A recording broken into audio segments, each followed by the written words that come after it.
Nahuli ang pang-hold up ng 7 armadong lalaki sa isang pawn shop sa Dagupan City. Nilimas ng mga nakatakas na magnanakaw ang mga alahas at pera na nagkakahalaga ng 10 milyong piso. Natukoy na po ng pulisya kanina ang mga suspect. Makibalita tayo muli kay Jasmine Gabriel ng GMA Dagupan. Puwersahang pinasok ng 7 armadong lalaki ang pawn shop sa Dagupan City. Tinutukan ng baril ang isa sa mga hold-upper ang gwardya, kaya hindi siya nakapalag.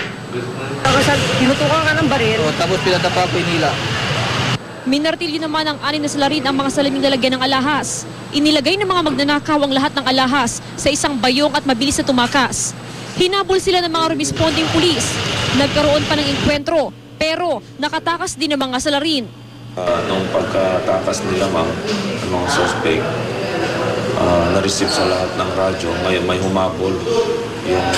May humabol na tropa tayo dito at muntik na silang napang-abot dito sa may bandang Amado.